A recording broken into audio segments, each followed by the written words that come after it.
BNP যে কাজটা করতে পারত বিকল্পভাবে, রাষ্ট্রপতি যেহেতু বলেছে আমি থাকতে চাই না। খেয়াল করবেন, বিএনপি যদি ভিন্নভাবে তাকে একটু বুঝাইতো বা কোন মাধ্যমে যে আপনি বেটার পদত্যাগ করে যান, আমরা সসম্মান আপনাকে বিদায় করব। শেষ। এটা বিএনপির হাতে ট্রাম্প কার্ড বিএনপির হাতে ছিল তো। কোন অভিযোগ আনার দরকার নাই তো। সে পদত্যাগ করত। কিন্তু সেটা না করে বিএনপি কি করল? তাকে রেখে দিল। এই রেখে দেওয়াটাকে আপনারা যে যেভাবে ব্যাখ্যা দেন না কেন দিতে পারেন। আমি বলব এটার পিছনে একটা গভীর ষড়যন্ত্র আছে। এটা নিছক রেখে দেওয়া না কিন্তু। বিএনপিকে এত কাঁচা মনে করবেন না, এত ফালতু মনে করেন নাই। প্রত্যেক রাজনৈতিক দলই একটা উদ্দেশ্য আদর্শ থাকে কিন্তু, লক্ষ্য থাকে কিন্তু একটা। এবং এই লক্ষ্যটা কি? কোন সময় সে পদত্যাগ করবে? একটা সময় তো পদত্যাগ করতে হবে। সে তো ২০২৮ সালেও থাকবে না। তাকে পদত্যাগ করতে হবে। পদত্যাগ এমন একটা সময় করতে হবে, যখন বিএনপির সামনে এমন কোন ব্যক্তির সামনে চলে আসবে যাকে রাষ্ট্রপতি বানানো হবে। এবং সেটা ভূ-রাজনীতির কারণ হতে পারে, দেশের কারণ হতে পারে, এটা হবে কিন্তু। এখন বর্তমান প্রেসিডেন্ট বিএনপির জন্য অধিকতর সুবিধাজনক। বিএনপির জন্য বলছি। রাষ্ট্রের জন্য না হতে পারে কিন্তু। দলের জন্য হতে পারে। আর দলের কথা বলছেন, স্পিকার কে হবে কি না হবে, ডিপটি না হবে, স্বয়ং বিএনপি বলতেছে। এটা দায়িত্ব কারে দেওয়া হইছে? মিটিং করে, সংসদে মিটিং করে দেওয়া হইছে দলের চেয়ারম্যানকে। অর্থাৎ সংসদের নেতাকে। ওই শেখ হাসিনার মতো কিন্তু। সব বসে, বসে কি করলেন? সর্বসম্মতিক্রমে চেয়ারম্যানকে বলে দিলেন, আপনি ঠিক করবেন। এবং যে হবেন সে তো জানতেন। যদি না জানতেন, তাইলে খন্দকার মোশাররফ সাহেব যে কাজটা করলেন, ঘোষণা দিলেন এবং বললেন তাদের সম্মতি আছে, তারা থাকবে। সম্মতি কখন দিল তারা? আপনি সব তো রেডি করা। যে আক্তার ভাই বলতেছেন যে, যারা এমপি ছিলেন, বিশেষ সরকারি দলে, তারা সবই জানেন। কোথায় চন্দ্রবিন্দু, কোথায় আকার-উকার বসবে, কোথায় কি হবে না হবে, সবই কিন্তু একদল। দলীয় চেয়ারম্যান যেটা বলবেন, ওইটাই ল। সরকার বলতে যাবে ওইটাই ল। এটার বিরুদ্ধেই কিন্তু জুলাই সনদ ছিল। এটার বিরুদ্ধে ছিল কিন্তু একই দল, দলের চেয়ারম্যান, রাষ্ট্রের প্রধানমন্ত্রী, সরকার প্রধান এবং সংসদের প্রধান। এই ৩ টা লোক একটানা থাকবে না কিন্তু। এটা জুলাই সনদের একটা ভিত্তি ছিল কিন্তু। এগুলি হবে কিনা আমরা জানি না। কারণ এটা নিয়ে বিএনপি কিন্তু নোট অফ ডিসেন্ট এ বসে আছে। কিন্তু আমরা ঘুরে ফিরে কিন্তু একই দেখতেছি। শেখ হাসিনা যেভাবে করছিল, সব মিটিং হচ্ছে, দলের কাউন্সিল হচ্ছে, সবাই বইসা কি করলেন ৩-৪ দিন মিনিট হইচই কইরা সর্বসম্মতিক্রমে কি করলেন? দলের চেয়ারম্যানরে বলে দিলেন, সবকিছু আপনি করবেন সভাপতি। এখানেও তাই হইছে কিন্তু। কাজেই আপনারা এটা মনে করেন না যে সংসদ ভাইব্রেন্ট হয়ে যাবে, আলোচনা হয়ে যাবে না কিছুই হবে না। কারণ মন্ত্রিসভা যেটা করেছেন, মন্ত্রিসভাই প্রমাণ করতেছে যে এত বড় মন্ত্রিসভা কেন হবে? কথা ছিল সাইজটা ছোট হবে।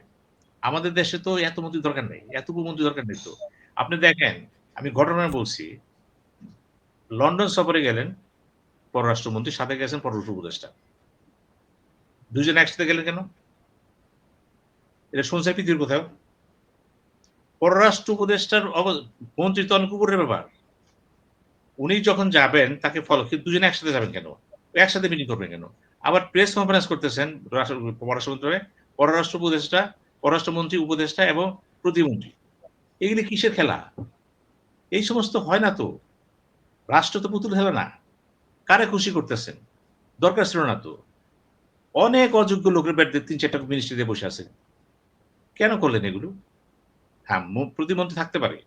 কিন্তু এইভাবে না কিন্তু। আমি সেইজন্যই বললাম, আমি জনাব তারেক জিয়াকে বলব, আপনি ফলো করেন আপনার ফাদারকে, আপনার মাদারকে ফলো করেন। অনেক লাভ হবে। দেখেন এরশাদ সাহেব যখন পদত্যাগ করে, তখন হিসাব করে দেখা গেল ২১২ জন মন্ত্রী হয়েছিল তার ৯ বছরে। ২১২ জন মন্ত্রী। এমন সমস্ত মন্ত্রী বানাইছে কেউ চিনেও না। এটা কিন্তু ভালো লক্ষণ না। রাষ্ট্রের টাকা খরচ হইতেছে। আর কি হবে? অপচয়। গুড গভর্নেন্স হবে না তো এখানে। প্রশ্নই ওঠে না এখানে। যে জায়গায় বসাইছেন, যে যোগ্য তারা অযোগ্য জায়গায় বসাইছেন, আর যোগ্য লোকেরা বসাইছেন, অজ এরকম জায়গায় তিনি অযোগ্যতা প্রমাণ করবেন সে। এগুলি আমরা দেখে আসতেছি কিন্তু। আমি সেইজন্যই বলছি দেখেন আমি উদাহরণ দিয়ে আরেকটা কথা বলি। জুনায়েদ সাকি, আমার ছোট ভাইয়ের মতো একটু ভালো। জুনায়েদ সাকিকে ১ম কি দিলেন? অর্থ পরিকল্পনা। আর জুনায়েদ সাকিরে যদি আমি জিজ্ঞেস করি, "তুমি কি এটা ঠিক মতো বুঝো?" বলবে যে, "না, আমি বুঝি না।" জুনায়েদ সাকিব ভালো রাজনীতিবিদ, ভালো কথা বলে। কিন্তু অর্থ মন্ত্রণালয়, রাষ্ট্রের সবচেয়ে গুরুত্বপূর্ণ মন্ত্রণালয়। কতগুলি জিনিস দেন। ক্যাপিটাল মার্কেট, শেয়ার মার্কেট সারা শোনেন। মানে ভিত্তিটা ক্যাপিটাল মার্কেট, মানি মার্কেট এই তো অর্থনীতি। পাশাপাশি পরিকল্পনা। আরে বাপরে বাপ! এই ২ টা মন্ত্রণালয় কারে দিলেন? অতীতে কারা ছিল এখানে? আপনি দেখেন তো। দেখেন না। এই প্রফেসর মান্নানও কিন্তু প্রতিমন্ত্রী ছিল একসময়। পর্যায়ে। পরে মন্ত্রী হইছে। এগুলি যদি করা হয়, তো পরে যদি সরায় দেন, এটা তো হয় না। আপনি ববি হাজরা কি করলেন? শিক্ষা প্রাথমিক দিয়ে পরে কি করলেন? সরাই দিলেন একটা। ২ টা করলেন কেন? এগুলি হয় না কিন্তু। আমি বলছি ১৫ এগুলি দিনের তার মাথায়, হ্যাঁ, তাও ১৫ এই দিনের মাথায় বেশি পনেরো দিনের প্রথমই তো। মাথায়। আমি বলেছি জনাব তারেক জি আপনি প্রধানমন্ত্রী হয়েছেন। আপনার সামনে তো অনেক উদাহরণ আছে। আপনি ব্রিটিশ আপনি ব্রিটিশে ছিলেন ১৭ বছর। ওখানে দেখছেন তো যে মন্ত্রীগুলি কেমনে তৈরি হয়। মেধার দক্ষতা থাকে এখানে। এবং তাদের সে দক্ষতা হচ্ছে বড় সাহস। কথার সাহস বড় সাহস না তো। দক্ষতা সাহস হচ্ছে বড় সাহস। জ্ঞানের সাহস হচ্ছে বড় সাহস। সে কাজটা বুঝে কিনা। যদি না বুঝে সে বুঝবে না। আমরা ইতিমধ্যে দেখতেছি একটা হজল পরিস্থিতি সৃষ্টি হইতেছে কিন্তু এখানে। এবং এটা কিন্তু একসময় রোধ করা যাবে না। আপনি ৩ টা মন্ডল দিয়ে রাখছেন কাকে? রবিউলকে। এখন কোন গ্রাউন্ডে দিলেন? প্রশ্ন করা যাবে না। কারণ এটা প্রধানমন্ত্রী চাইছেন, হইছে। দল চুপ যে রাখতে হবে বলছেন। প্রধানমন্ত্রী যখন বলবে, কেউ কোন কথা বলবে না। কথা বলতে গেলে গিলোটিন, শেষ। ৩ টা মন্ত্রণালয় দিছেন। উনি ৩ টা মন্ত্রণালয় কিভাবে চালাবে? কখন কোন জায়গায় অফিস করবে? এই চ্যালেঞ্জ কেমনে নিবে সে? দিছেন। হঠাৎ দেখা যাবে একদিন নাই। এইভাবে কিন্তু মানুষকে অবমানও করেন না, আবার অতি মূল্যায়নও করেন না। এখন উনিও জানে যে কোনো মুহূর্তে ২-১ টা মিনিস্ট্রি ছুটে যেতে পারে। যাবেই। আবার দেখেন অতি গুরুত্বপূর্ণ কিছু ব্যক্তি জাতীয় পর্যায়ে স্বীকৃত যেটা আমার পাটোয়ারি ভাই বললেন। তাদেরকে মূল্যায়ন করা হয়। কেন করা হয় নাই? যত কথাই বলেন গোড়া তো একটাই। প্রধানমন্ত্রী তারেক জিয়া। উনি যেহেতু নিজে অথবা কারো কথায় কনভিন্সড হয়ে বা কারো খুশি করার জন্য বা কোন গ্রুপকে খুশি করার জন্য উনি করতে পারেন। সবকিছু নিজের ইচ্ছা করা যায় না তো। করতে পারেন। কিন্তু করার পরে বাগানটা সিনেমায় একটা কথা যোগ করি। দেখেন বিপদের সময় কিন্তু এরা পাশে থাকবে না। অতীতও থাকে নাই। তাহলে এদেরকে তাহলে আর ভবিষ্যতে কোন ভালো বন্ধু, বিশ্বস্ত বন্ধু পাবে না তো। আমি আপনার এই কথায় আসতেছি যে বাগানটা যে সাজাইলেন, অনেকগুলো ফুল থাকে না বাগানে? মালিটা কে? মালি থাকে। এখন ফুলগুলো যদি সব এক ধরনের ফুল হয়ে যায়, গেন্দা ফুল, অন্য ফুল নাই, কেমন হয়? আমি সেইজন্যই বলছি, অচিরেই দেখা যাবে ১ বছরের মধ্যে অনেক প্রাক্তন মন্ত্রী প্রতিমন্ত্রী হয়ে গেছে। ওই যে এরশাদ বললাম ২১২ জন আসলো। এটা আমরা চাচ্ছি না তো। গুড গভর্নেন্স নিয়ে কথা বলেছে ৩১ দফাতে করে। বলা হচ্ছে আমরা গুড গভর্নেন্স করব। বলা হচ্ছে কিন্তু। এবং আমাদের তথ্য সম্প্রচার মন্ত্রীও কিন্তু অনেক বিষয়ে কথা বলতেছে, এগুলি হবে। সালাউদ্দিন সাহেবও বলতেছে, সে তো অলমোস্ট সে তো স্পোকসম্যান এখানে। সে যে কথা বলতেছে মনে হয় ভবিষ্যতে হয়তো এরকম হতে পারে সেই উপনেতা হয়ে যেতে পারে। কারণ তার কথা বলতে মনে হচ্ছে তারেক জিয়ার পরে তার বক্তব্যের এরকম গুরুত্ব পেয়ে যাচ্ছে কিন্তু। কি হবে আমরা জানি না কিন্তু। কিন্তু মূল কথা হলো দল না, এখন তো শাসন ব্যবস্থা। এই শাসন ব্যবস্থা যদি আপনারা সাজাতে না পারেন, আমি জোর দিয়া বলি, যদি জুলাই সনদটা মেনে নেওয়া হয়, হয়তো একটা সময় মেনে নিবেন, অন্যভাবে নিবেন কম বেশি। সেই ক্ষেত্রে কিন্তু সংসদীয় কমিটির চেয়ারম্যান সব চলে যাবে অপোজিশনের কাছে। আর সেই সংসদীয় কমিটিতে যে জামাত, তাদের যে সমস্ত লোক রয়ে গেছে, তারা যখন কমিটির চেয়ারম্যান হবে, এই যে মন্ত্রী বসাইতেছেন সব, এই গ্যাপ দেখা দিবে কিন্তু। আমি বলছি গ্যাপ দেখা দিবে। জামাতকে আর যাই বলেন না বলেন, জামাতে যারা এই সমস্ত জায়গায় আসবে, তারা কিন্তু কোষ্ঠী পাথর। কোষ্ঠী পাথর। ব্যক্তি হিসেবে কোষ্ঠী পাথর, জ্ঞানের সাম্রাজ্য কিন্তু কোষ্ঠী পাথর। এবং তারা বলেছে ছায়া গভর্নমেন্ট করবে কিন্তু। চ্যালেঞ্জ তো সামনে রয়ে গেছে। এখন তো খেলা শুরু হয় নাই। এইজন্যই বললাম, দক্ষ একটা ক্যাবিনেট অতি জরুরি। এমন একটা ছোট ক্যাবিনেট। এবং এত মন্ত্রী বানায়েন না, এত ফ্ল্যাগ দিয়েন না। তাইলে হবে কি জানেন? তদবিরে চলে থাকতে পারবেন না। একটা মন্ত্রণালয়ে যদি ৩ টা মন্ত্রী থাকে, যেটা পাটোয়ারি হোসেন ভাই বলছেন, ২ হাব মানে ১ টা। ৩ টা থাকলে তো ২ টা মন্ত্রী হয়ে গেল। দেন এটা চিন্তা করি না। ওগুলা ২ হাব মানে ১ টা। তাহলে কি দাঁড়াবে? মন্ত্রণালয়কে যদি কোলাপস করতে চান, কোলাপসিবল মিনিস্ট্রি করে দিতে চান, এটিই যথেষ্ট একাধিক মন্ত্রী দেন। সচিবের অবস্থা কি হবে? সচিব কার কথা শুনবে? বিভিন্ন ওই ডিপার্টমেন্ট কার কথা শুনবে? তাদের আওতায় যে বলটা আছে, তখন হবে কি একজন অফিসারের ৩ জন খুন করবে। দরকার নাই তো। আর আপনি যতই বলেন এটা বাঙালি কিন্তু। বাঙালির চরিত্র কিন্তু একটা আছে।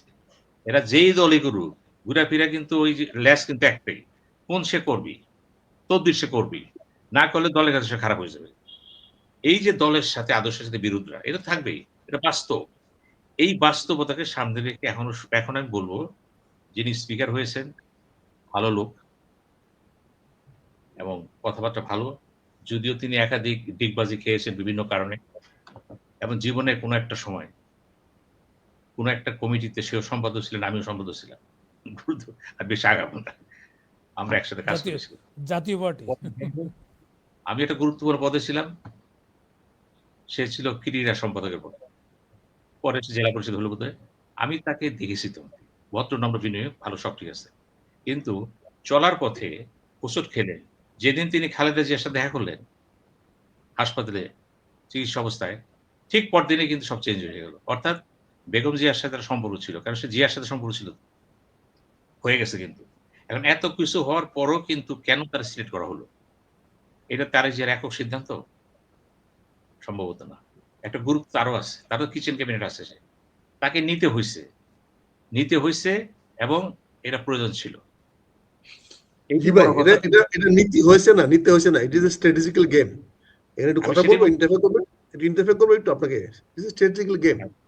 করেন। আমরা অনেক, আমি একটু সাইডের বলি, আমরা অনেক প্রথমেই বলেছিলাম যে জনাব তারেক রহমান সাহেব, মাননীয় প্রধানমন্ত্রী তারেক রহমান সাহেব এমন কোন মন্ত্রী নেন নাই যে মন্ত্রীদের উপরে উনি কোন রকম সন্দেহ পোষণ করতে পারে, তার কথা শুনবে না। মেজর হাফিজ ছিলেন এক্সেপশনাল। মেজর হাফিজ কোন অবস্থায় তারেক রহমান সাহেবের কথা শুনতো না। তাকে মন্ত্রী পরিষদ থেকে সরিয়ে দেওয়া হয়েছে, তাকে স্পিকার বানানো হয় নাই, তাকে মন্ত্রী পরিষদকে সরিয়ে দেওয়া হচ্ছে। স্পিকার হলো non government organisation, non government, গভর্নমেন্টের কোনো ফাংশনের মধ্যে নাই। সে সংসদে বসে চালাবে, সংসদে করবে, সংসদের চিফ হুইপ যারা আছে তারাই চালাবে। কাজে ওখানে স্পিকার সাহেবের কোনো হাত নাই। এমনকি তার একটা পিয়ন দারোয়ান বদলাইতে হইলো, সে ওই মিনিস্ট্রিতে ফোন করতে হবে, রিকোয়েস্ট করতে হবে, সেটা মন্ত্রী মাধ্যমে। স্পিকার সংসদের ভিতরে বিশাল ব্যাপার, কিন্তু রাষ্ট্রীয় কাঠামে ক্ষমতা বলয়ে হি ইজ 0+0। কাজে ওই জিরোটাকে উনি এনে প্রেস করে দিয়েছেন। আমি এই কথাটাকে একটু সুন্দর বলে দিই। জি আপনি যেটা বলতেছেন, আমেরিকার প্রেসিডেন্টকে বলা হয় চিফ এক্সিকিউটিভ। খেয়াল করবেন। Executive branch, legislative branch, judiciary branch. একটা ব্রাঞ্চের হেড হচ্ছে কে? প্রধানমন্ত্রী। আরেকটা হচ্ছে স্পিকার, আরেকটা হচ্ছে জুডিশিয়ারি, চিফ জাস্টিস। কিন্তু এই বিভাজনটা কিন্তু আমরা বইয়ে যতটুকু পড়ি সেপারেশন অফ পাওয়ার, বাস্তবে কিন্তু রাষ্ট্র একটা হোল বডি। এটা বিচ্ছিন্ন করা যাবে না কিন্তু। এখানে স্পিকার পদটা কিন্তু আপনি যেটা বলছেন একমত আমি। স্পিকার অনেকটা হলো কি, যেহেতু প্রধানমন্ত্রী সব, দলের চেয়ারম্যান সে, স্পিকার তারই নমিনি কিন্তু। সেই ক্ষেত্রে কর্তৃত্বটা থাকে এক্সিকিউটিভ ব্রাঞ্চ। এই পয়েন্টে আমি একমত আপনার সাথে। কিন্তু কথা আছে কিন্তু। তারপরেও কিন্তু স্পিকার কোনো না কোনো সময় in absence of president he is active president. Active president হয়ে যেতে পারেন। হয়। যে প্রেসিডেন্টের কি ক্ষমতা আছে আর অ্যাক্টিং এর কি ক্ষমতা হবে বলেন? আমি বলছি হয়। এখন প্রেসিডেন্টের ক্ষমতা নাই। ডেঞ্জারাস হলো, শুনেন সাইদ ভাই, ডেঞ্জারাস হলো সংসদের উপনেতা। সংসদের যদি উপনেতা কেউ হয়ে যায়, তখন মাননীয় প্রধানমন্ত্রীর একটা হেডেক থাকে, ভয় থাকে, ভীতি থাকে। এটা আমি একমত। ভীতি হলো সংসদের উপনেতা। কাজে সংসদের উপনেতা মনে হয় না এই সংসদে আসবে কেউ হবে। কারণ যখনই কাউকে উপনেতা বানাবেন, তখনই সরকারের মধ্যে ভুল বুঝাবুঝি শুরু হয়ে যাবে। তখনই বিদেশিরা এখানে ফাটল ধরানোর চেষ্টা করবে। আমরা বি চৌধুরীকে দেখেছি, ওনাকে গার্ড দিতে গিয়ে আমাদের কি কষ্ট হয়েছে। বি চৌধুরীকে রীতিমতো আমরা 14-15 জন এমপি গার্ড দিয়ে রাখতাম। উনি কার সঙ্গে কথা বলে, কোথায় যায়, কি আলোচনা করে, কি করছে, কন্টিনিউয়াসলি আমরা গার্ড দিয়ে রাখতাম। আমি সেই গার্ডের একজন, আমি সেই গার্ডের একজন। কারণ he was not trusted at all. শেষ করতে দেন, আমরা শেষ করতে হবে। He was not trusted at all. হয়েছে আমি জিল্লুর রহমানের ব্যাপারটা। না, না, জিয়া না। আমি বলছি জিল্লুর রহমানের সাথে শেখ হাসিনা জিল্লুর রহমান ছিল কিন্তু। খেয়াল করবেন। এ রাখতে হয় কেন জানেন? প্রধানমন্ত্রী অনেক সময় অনেকগুলো কাজ সিনিয়রিটি ব্যক্তি দিয়ে দেয় আরকি। এর অর্থে উপনেতা মানে কিন্তু মিনিংফুল উপনেতা না কিন্তু। নাম সর্বস্ব সাক্ষী গোপাল। বসে থাকো। তো জিল্লুর রহমান বসে থাকতো।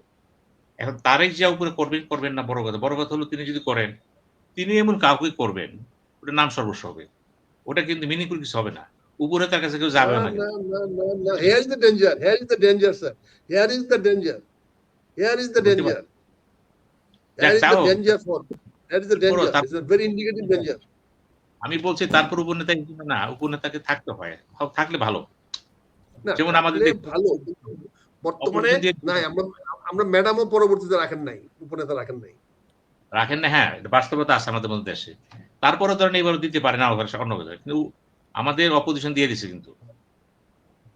ওই আব্দুল্লাহ তাহেরকে করে দিছে উপনেতা। এখন এগুলি হইতে জি। পারে, না হইতে পারে।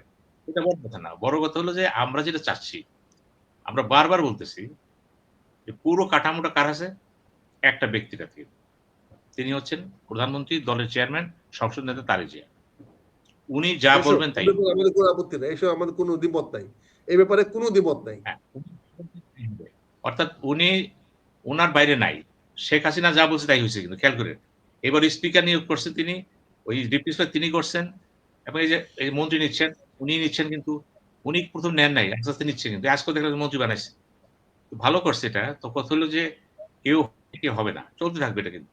আমাদের দেখার ব্যাপার হলো যে রাষ্ট্র রান করতেছি কিনা।